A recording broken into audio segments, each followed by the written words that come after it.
बोझ। कविता अपने माता पिता की बहुत लाडली थी। 3 बड़े भाइयों की बहन थी। कोई भी चीज मांगने पर उसी वक्त सामने हाजिर हो जाती थी। पूरे घर में रोब था उसका। पूरे परिवार और नौकरों पर राजकुमारी की तरह हुक्म चलाती थी कविता। स्कूल में भी पूरा रोब था उसका। बड़े घर की लाडली जो थी वह। ऐसे ही उसने कॉलेज में दाखिला लिया। उसके ठाठ बाट, बड़ी गाड़ी में आना जाना, हर दिन नया फैशन देखकर हर कोई उससे दोस्ती करना चाहता था। थोड़े ही दिनों में उसके बहुत से दोस्त बन गए। पूरे कॉलेज में उसकी अपनी ही एक पहचान थी। इन दिनों उसके घर एक रिश्ता आया। खानदानी लोग थे और पापा की पुरानी जान पहचान थी उनके साथ। कविता के साथ कोई जबरदस्ती नहीं थी, पर कविता ने फिर भी हाँ कर दी, क्योंकि वह अपने परिवार से बहुत प्यार करती थी। वह जानती थी कि वह लोग उसका अच्छा ही सोचेंगे। लड़के का नाम राज था। राज काफी पढ़ा लिखा और समझदार लड़का था। ससुराल वाले भी बहुत अच्छे थे। ससुराल में कविता की जगह वैसी ही थी जैसी कि मायके में। कोई भी कार्य कविता की सलाह के बिना नहीं होता था। सबकी लाडली बहू बन गई थी। फिर उस घर एक बेटे का जन्म हुआ। राहुल कविता को जान से प्यारा था। पोता पाकर ससुराल वाले तो फूले नहीं समाते थे। कविता कभी कभी सोचती कि उसकी किस्मत कितनी अच्छी है। उसका हर अपना उसे कितना प्यार करता है। चाहे जीवन में कैसा भी समय आए, मेरे अपने हमेशा मेरे साथ हैं। मैं कभी अकेली नहीं हो सकती। कितनी खुशकिस्मत हूँ मैं। पर शायद कविता की खुशियों को उसकी अपनी ही नज़र लग गई थी। एक दिन वह मायके जाने की जिद कर बैठी। राज को बहुत काम था, लेकिन वह फिर भी उसे ले गया। रास्ते में उनकी गाड़ी अन्य गाड़ी से टकरा गई। कविता, राज और राहुल बहुत बुरी तरह से जख्मी हो गए। काफी दिनों के इलाज के बाद राज और राहुल तो ठीक हो गए, लेकिन कविता पूरी तरह ठीक ना हो सकी। सर पर चोट लगने के कारण वह अपनी आंखों की रोशनी खो बैठी। अब कविता की किस्मत जैसे उल्टे पांव चलने लगी। मायके वाले कुछ दिनों तक उसे मिलने आते रहे। फिर कभी कभार फोन ही करके पूछ लेते कि अब कैसी हो। धीरे धीरे ये सिलसिला भी कम हो गया। ससुराल वालों की सहानुभूति भी कम होने लगी। घर में किसी को पास बैठने के लिए कहती तो जवाब मिलता, बहुत काम है, अब तुम भी हाथ नहीं बटा सकती। राज भी चिड़चिड़ा हो गया था।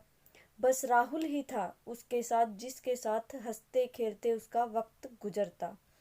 एक दिन कविता के हाथ से कुछ सामान गिर गया, जिसकी वजह से राहुल को हल्की सी चोट लग गई।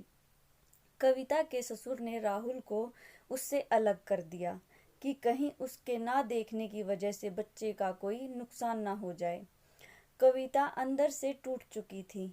एक दिन उसने सबके सामने मायके जाने की इच्छा रखी, तो राज उसे तुरंत मायके छोड़ आया, जैसा कि वह भी यही चाहता था। लेकिन राहुल को उसके साथ नहीं भेजा गया। कविता कभी राहुल से दूर नहीं रही थी, पर अपनी कमी के कारण उसने ज्यादा बहस नहीं की। कविता को लगा कि वह 3-4 दिन वहां रहेगी तो थोड़ा हवा पानी बदल जाएगा, क्योंकि वह कितने दिनों से कहीं भी बाहर नहीं गई थी। घर वाले भी इतने दिनों बाद उसे देखकर कितने खुश होंगे।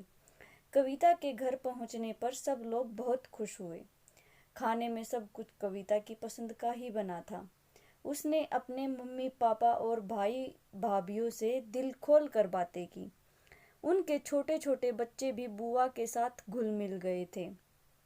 रात को सोने के वक्त जब वह कपड़े बदलने लगी, तो उसे पता चला कि उसका बैग तो बहुत भरा हुआ था। वह सब समझ गई। वह बहुत उदास हो गई। कुछ दिनों तक तो सब ठीक रहा।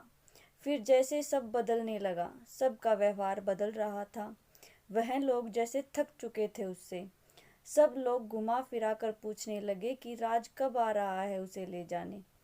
वह बहाना बना देती, जबकि वह जानती थी कि उसे उस घर में अब उसके लिए कोई जगह नहीं। कविता से चलते वक्त कुछ ना कुछ नुकसान हो जाता।